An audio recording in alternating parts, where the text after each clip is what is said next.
This is the Chenese Lewis Show, the #1 podcast for plus-size women. With your host, the queen of curvy conversation, Chenese Lewis.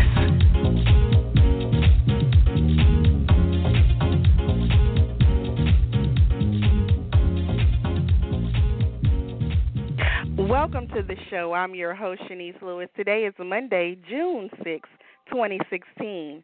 Follow this podcast social media pages on Facebook at Chenese Lewis Show, on Twitter and Instagram at Chenese Show, and subscribe and rate the show on iTunes and Google Play Music. Today we have a very special guest, Jessica Milagros. Jessica is a Chicago-based plus-size model represented by IPM Model Management. In a few years, this Latina beauty turned her dreams into reality with a full-time plus-size modeling career. She has modeled for numerous clients, including Ashley Stewart, Target, JCPenney, Latino Fashion Week, and Plus Night Out. She has appeared in USA Today, Plus Model Magazine, Curvista Magazine, among many others, and has been seen on The Steve Harvey Show, Univision, and Latina.com. Let's welcome Jessica to the show. Hi, Jessica. Hi, Chenese. Thank you for having me. Well, thank you for being on the show. I'm excited to talk to you because I first met you before your modeling career took off, so I'm excited to hear your story. So, first, growing up, were you always confident, or was that something that you had to grow into as you got older? You know what? I think that for a lot of girls, you know, at a young age, we kind of have that thought process of wanting, you know, to be models, actresses, dancers, and things of that nature. And of course, you know, with my family, it was never really encouraged. So, right, you know, right. It was more like be a doctor, be something that's going to make you money, like it's a for sure thing. Go and study, you know, and, of course. And that was the big thing, you know. But I always did from a very young age have that desire. You know, I was very fashion forward, even for being like a younger kid. So, but you know, of course, being my size, is I was always kind of a heftier little girl. You know, it was never. I never really thought that was something that would be possible. So now you had maybe dreams of it, but never thought it would be a reality. So you went into a traditional career in corporate America, right? I did, yeah. I went to college in Chicago and studied marketing communications. And so before being a plus size model, I was actually a senior account executive at a Chicago firm. So that was kind of my starting ground. And then being in there in promotions and in marketing, I had various clients, and some of them were brands. And one happened to be Lane Bryant. So we were actually pitching to Lane Bryant. It was actually a pitch, and that's kind of where everything started as far as my, you know, the curiosity that peaked. And I was like, oh my God, there's a plus size community. This is a thing. Like, these models look like me. And so that's kind of how I started the interest. When you were making that marketing that campaign for Lane Bryant, did you have to research the industry, and that's how you stumbled across things on the internet? Exactly. That's exactly how it happened. Because I think that for women who don't really follow the plus size community, some people don't even know that they're plus size. They just think that they're the biggest, right. that they're the biggest girl. You know, that, you know, they're the large and the extra large. You know, in all of these other standard brand sizing, you know. So for me, I never considered myself plus. I just knew that I was bigger, you know, and I was just, you know, the bigger girl. So when and Lane Bryant wasn't our client at that point. We were actually pitching to them, and and I had to for my job had to research and see, oh my God, there's a whole plus size community, and there's more people like me, and it's not just me thinking that I was fat. It there's a community. And so that's kind of how I started to peak interest into the plus modeling career. So then when you discovered the community, before you were even signed, did you try and do freelance gigs local and network? What was your first steps before being signed? The first step in this is just me being, I guess, from me being a marketer, was always to do the research. So it was my job to kind of figure out who were the top girls in the game, who are the plus size models that everybody, is in love with, who are the brands, where are the competitors, so that's when I really started to research all of these brands. And this was before, we had brands like, H&M and Forever 21 Plus. You know what I mean? I mean, those didn't exist at that time. So it was really like the Lane Bryants and the Ashley Stewarts. And I was actually, an Ashley Stewart consumer too. And so this was just doing the research, because you kind of have to see like what's in the game, what's in the market right now, what does it look like? So, and that's how I got to see, Ashley Graham and Marquita Pring and, all of these other plus size models that were making this a career. And in all honesty, it was really Ashley Graham who kind of really pushed me into that role of plus size. Because I was like, this woman looks like me. This is my body. This is what I feel like I can do. And I just had a very supportive, family and system of friends that were very supportive of me. And I just said, hey, I think I want to be a plus size model. And they're like, we can totally see that. Go for it. Now, and that's really how everything, started. Now, I first met you in 2012. I don't know if you remember this. We were at this event called New Jersey Full Figure Fashion Week. It doesn't exist anymore. Yes. But that was the first time we met, at least in person. Now, at that time, you knew you wanted to be a model, but were you networking? Tell me, why were you going to events? You were doing more research? Yeah, actually, I was not even signed at that time. So that was definitely just me trying to network and meet people. And, through all of this research that I was doing, I, found Plus Model Magazine. You had your talk show. You were promoting it through there, and so obviously right now, even talking to you is just an honor because I'm just like, wow, I didn't think that I'd ever be on this show, But thank you. But yeah, that's basically what it was. Plus Model Magazine for me has also kind of, has jump-started my career because that's how I kind of got into everything. They were having a model search, and I just said, you know what, I'm just going to do it. What do I need to do? Headshots. I had friends that were photographers. Not model photographers, but had studied photography. And I just said, hey, can you take a quick headshot and a body shot? This is what the requirements are, and I'm just going to go for it. And that's kind of what I did. And I started participating in forums and being a part of that plus size community. And I was, following retailers and brands and other plus size models. Wherever I saw that they were going to be, I would try to go. And of course, I'm not from Jersey, so that was for me one of my investments in myself was to go to these events that weren't even in the Chicagoland area. And I just said, you know what, I'm going to do this. I'm going to Full Figure Fashion Week. I'm going to New Jersey Fashion, Full Figure Fashion Week. So that was really, actually, that New Jersey Full Figure Fashion was actually the first fashion week that I had ever gone to. And it was, it was a great way for me to just meet other, not just models, but models, bloggers, brands. I'm still great friends with some of the people that actually were just starting around the same time I was starting, who are now great bloggers, so it's great because you get to just meet people, and you get to grow with people too. And I mean, it may take years, but you know what? Someone's going to remember you. And it's funny, Steve, because you remember that we met during that time, and and here we are.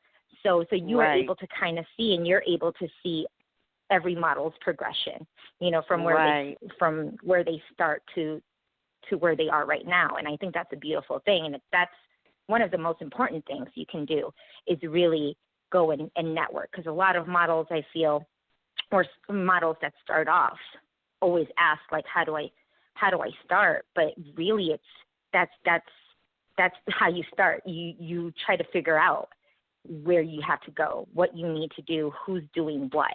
And you just have to go for it. And follow that. Yeah, and definitely, and just go for it. I feel like a lot of the models who feel stuck where they are is just a matter of the fact that they're just not doing it. They might be in their heads a little too much, and they're not actually taking that first step, whether it's to go to that Full Figure Fashion Week, or to enter into that modeling competition, or to take those photos that need to be taken, and they're waiting for someone to kind of just tell them what to do. The model search that you entered, is that how you got signed with IPM? I believe that's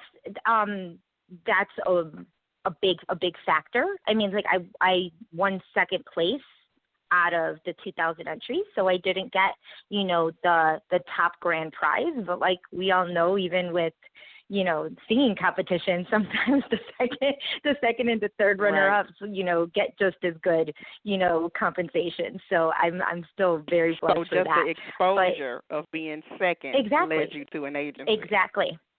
Definitely. And I definitely think that that's kind of how I came on IPM's radar was through that. And I was actually signed not too much after. I was probably maybe a month after the search.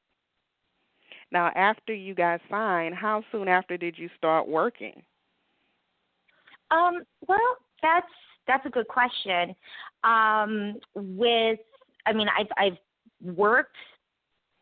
There's a lot of work. You kind of start working immediately, because the first things that you have to do is to create your portfolio, right? So when I got signed, I really didn't have many pictures, because I was a brand new model. So that first year was really listening to my agent and seeing what needed to be in my portfolio, what pictures I needed to take, what photographers I needed to shoot with.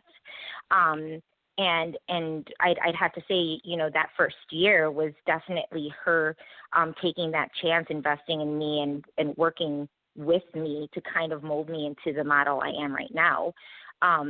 Knowing good photos from bad photos, working, on my posing, and I was also working locally.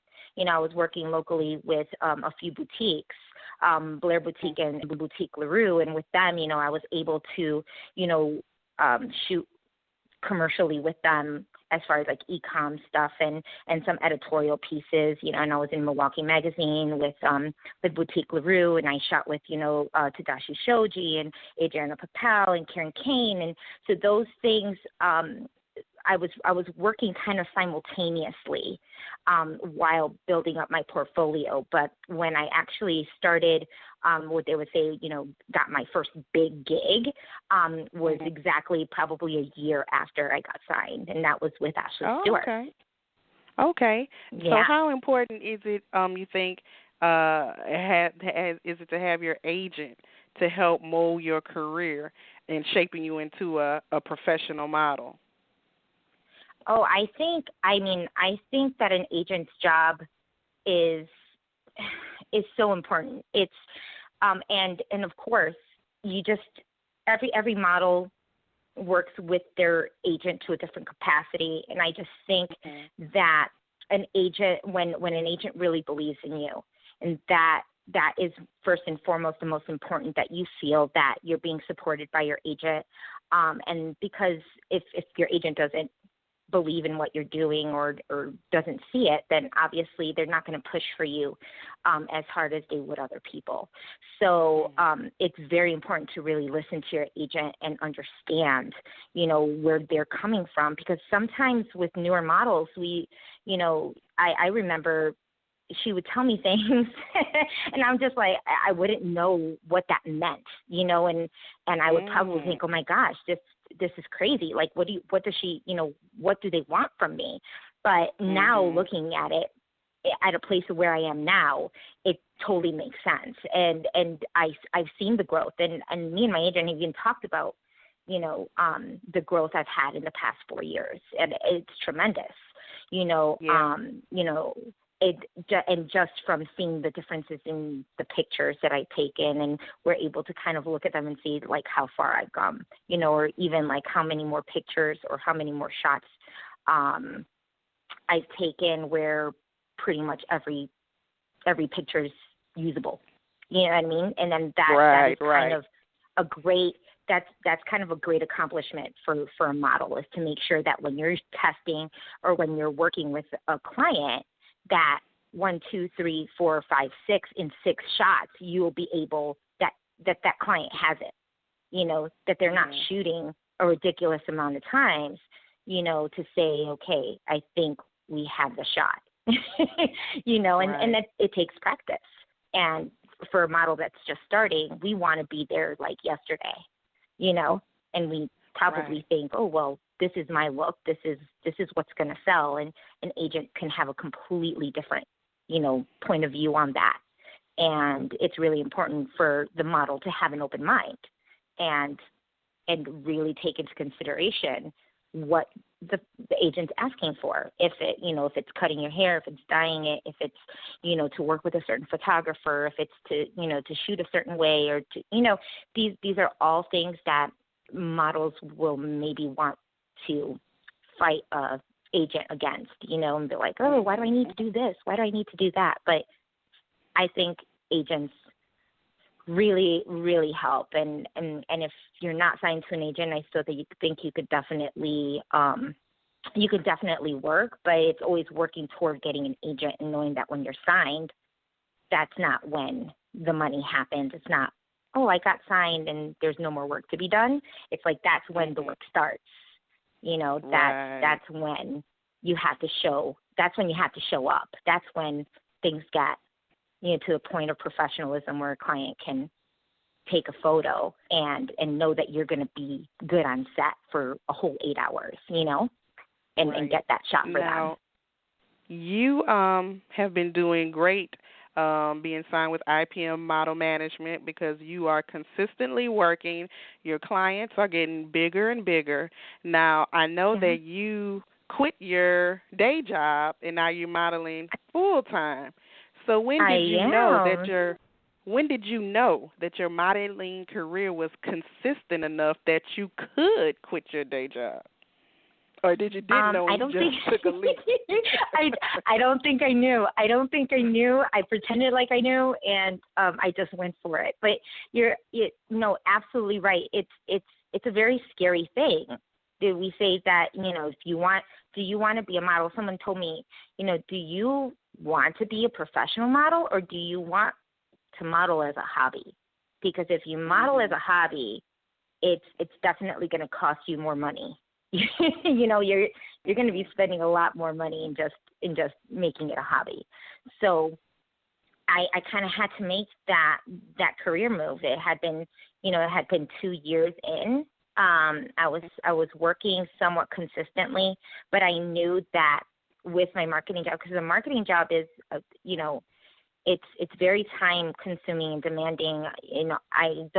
We didn't have like a regular 9 to 5. It could have been, I'd be there from like sometimes 8 to 8. Sometimes I would come in at midnight. We're working with brands from all over the country, and sometimes internationally.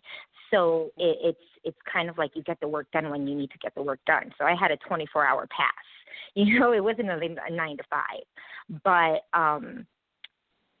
I also knew that my agent was was asking me to go on more model calls, more castings, working with more photographers, and things I was not able to do or kind of missed out on because I was working. And so I knew that doing that was limiting me. And I had to make that decision as to what my passion was. And yes, the marketing career, is very lucrative, makes really great money. But it was also taking all of my time, and it really wasn't my passion. And I think within the 2 years that I had been, working with IPM, I kind of came into a realization that this is what I wanted to do. So it wasn't that I just, quit and moved to New York. It was more, I gave it to 2 years. I saw what I could do. I noticed that I was progressing, in the first couple of years. I mean, I don't even think I looked like a model. I was working toward being that. That's, I needed to see, I needed to find my look. I needed to figure out who I was in the modeling scene. So then after that, after I feel like people were starting to call me more, where, I was asked to get seen by Target, and that I was like, I need to figure this out, because I can't be working these two jobs. And that's kind of what I did. I just took a leap of faith, and I said, this is what I am. I am a model. I'm no longer a part-time model. I don't just do it for fun. This is my profession. And so I'm going to treat it as a profession, and I'm going to be what they would say, an entrepreneur, and work myself as my business, as my brand. And right. Through my marketing, experience, I've just been able to do that with a little bit more confidence, because I have that marketing background. It's probably why I feel I've gotten to do it a lot faster than maybe some, but I also feel that everybody, or a lot of women, can do that for themselves, and create their own brands, and really, as long as they own it and they know they're going to do it, just go full force. Yeah. Now, one of the events that I mentioned you participated in was Latino Fashion Week. Now, this gives a platform for Latinos in fashion. Now, why do you think this event is so important? Oh, Latino Fashion Week is incredibly important. I mean, I think that everybody, everybody deserves their platform. And with Latino Fashion Week in general, it's definitely to promote designers that are of Hispanic and Latino descent, because there are very few that get that exposure. So I think it's incredibly important. Just like Full Figured Fashion Week is incredibly important in our in the Full Figured community, Latino Fashion Week is just as important.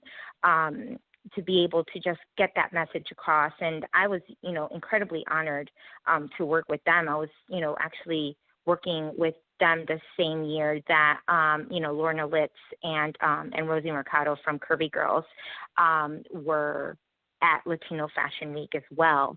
And we all modeled, and it was the very first year that they had plus-size women in their, at their show, which was even more, important for me as both Latina and a plus size, and a plus size woman. So that to me was just incredibly important. But I think that it's just, everybody should have that platform, and we need to create more opportunities within the industry to show that diversity, because now more specific to the plus community. There's an ongoing conversation about lack of diversity in the plus community. Now, as a Latino model, what is your stance on that in regards of diversity in the plus community? I think that diversity is something that we're getting to, but still needs to be worked on.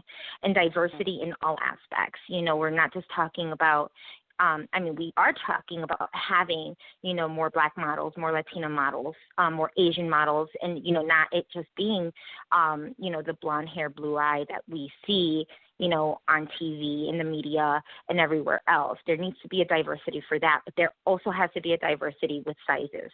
As not just being Latina, but as a size 16 model, I don't really see much of me. Sometimes I'm working and I'm the biggest model, so really?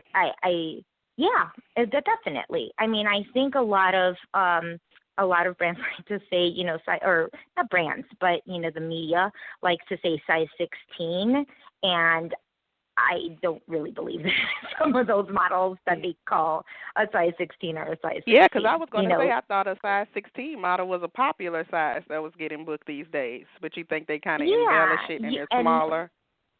Definitely. Either that or maybe they're looking for a size 16 UK. Because I'm thinking, okay, there's no way that this model is a size 16 because she's getting pinned. And I'm literally just filling it all out. So, right. But, so there are, and we are all shapes and sizes. So a size 16 at a 6 feet tall is definitely different than a size 16 at a 5'9". You know what I mean? So and people have hips, people have, breasts. We are all different creatures. We're all made differently. But from me personally, when I see what I see, I do know that I am at times one of the biggest girls.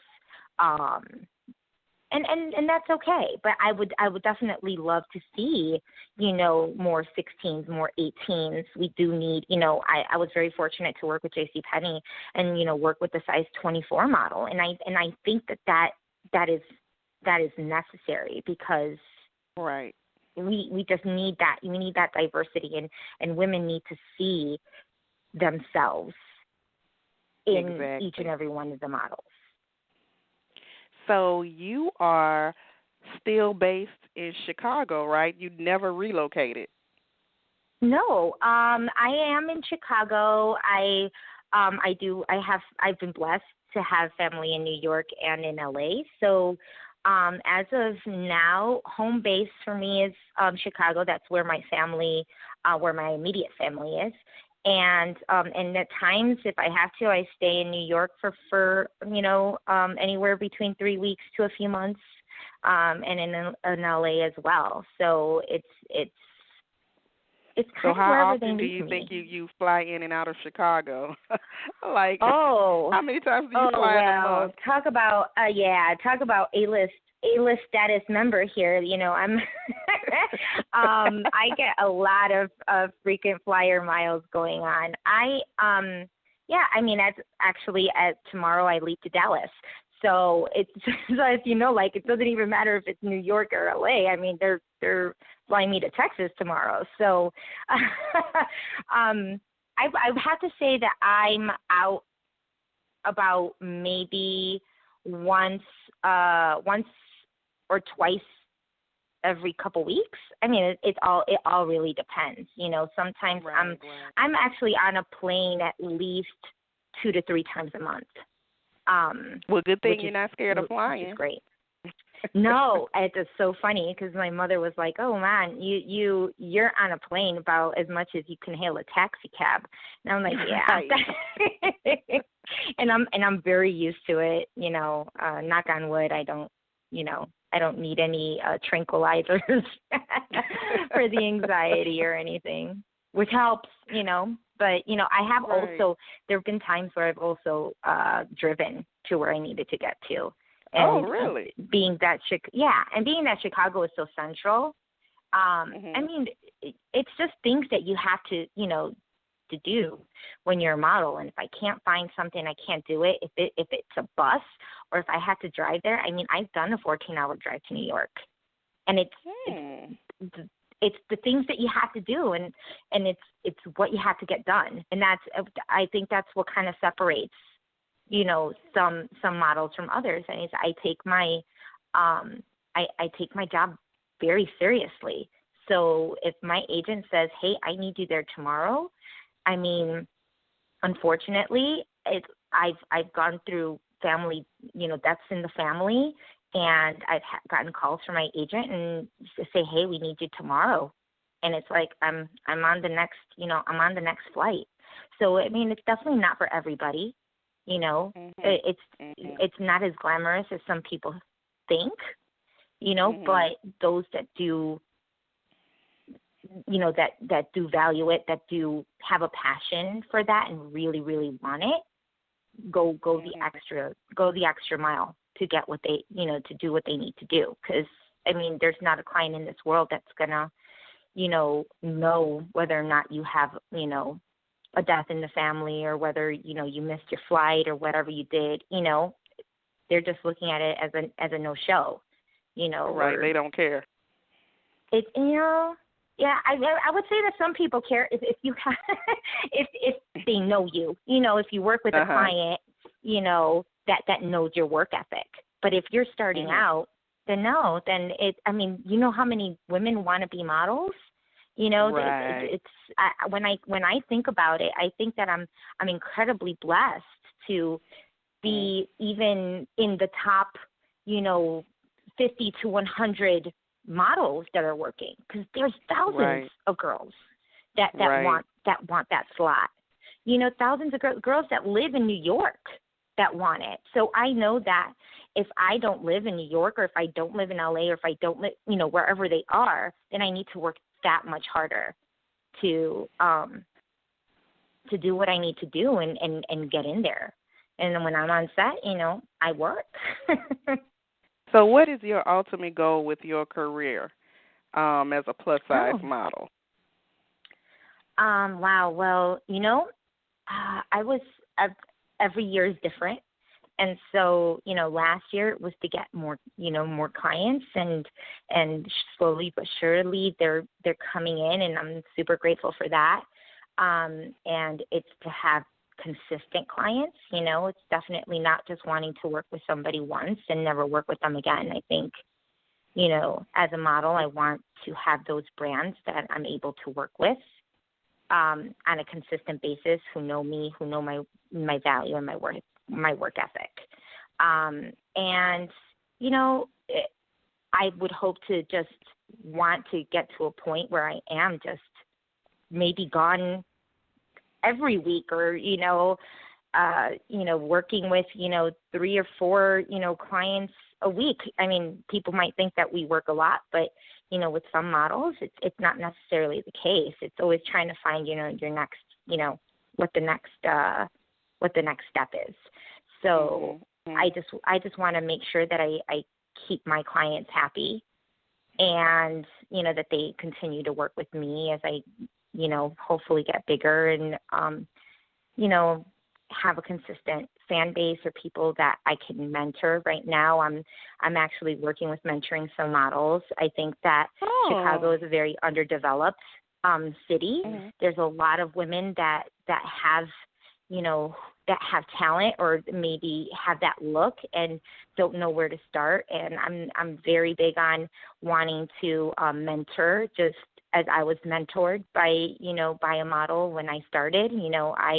I took the opportunity to invest in myself, and I worked with a mentor, another plus size model, who helped develop me.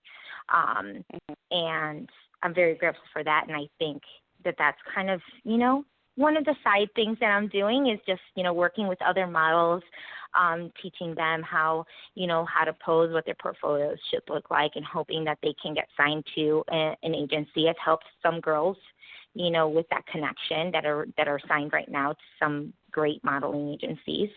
And also, kind of working on my photography. So that's kind of another passion of mine that I just picked up. And, I started kind of shooting with the models that I'm mentoring as kind of a way to help them pose and look for light and look for their angles. Again, because I've had amazing photographers that have worked with me that I absolutely love, and that have helped me as well grow. So I think that it's important for me, at least, to go into that mentorship role as well while I'm still working, so to create those connections. Because I always feel like it's not what people can do for you, but I feel like what I can do for somebody else, because I really enjoy seeing other people develop and seeing them reach their goal as well. Well, that's awesome. That's awesome. So do you have anything else happening that we can be on the lookout for modeling-wise? Well, modeling-wise, I mean, just working. I'm currently inside of the JCPenney stores. Look me out for that. Oh, I am awesome. also inside the Ashley Stewart stores. I know that something may or may not be happening during Fashion Week this year. It's kind of an exciting time period. Okay. Yeah, and I think I mean, we kind of take things day by day. So right. Sometimes I don't even know what I'm doing tomorrow, in the next year. But you can't tell us everything before it happens. No, exactly. So I say there are things in the works. I'll be in New York next week for just for the first beginning half of Full Figured Fashion Week. So I'm going to be working over there, and then there's a lot of there is a lot of things. But I would say anybody who's interested in seeing what I'm up to, definitely just follow me on Instagram. It's J Milagros Plus, and it's the same as my Twitter and very much the same as my Facebook. So I mean, anybody that would want to kind of reach out to me, if I'm open for some mentorship opportunities as well. If anybody, now, are you mentoring people for interested. free? For free, because you might have a lot of people hitting you up. Oh, I know. No, I mean it all really depends, right, on the type of mentorship that they need, and then that's always that would definitely be discussed. If it's just like a question here or there, I get tons. I get plenty of questions, models asking me certain questions. But when it comes down to actually mentoring, and there is a model boot camp that I'm working on currently that'll be in July, sometime in July. It will happen in Chicago, but I'm working on kind of like a posing workshop. So that's coming soon. But yeah, I mean, I do try to make it as affordable as possible. I'm not charging anybody an arm and a leg, and it really depends on the person who wants to take advantage. But I also feel that models definitely needs to invest in herself. I mean, you are your brand and you're your business, so you definitely have to invest in yourself as a business. Well, awesome. Well, thank you so much for being on the show. It's been awesome talking to you about your journey. I see why you're so successful because, you're very serious about your career, so continued success with everything you have going on. Thank you so much, Chenese. Thank you for having me.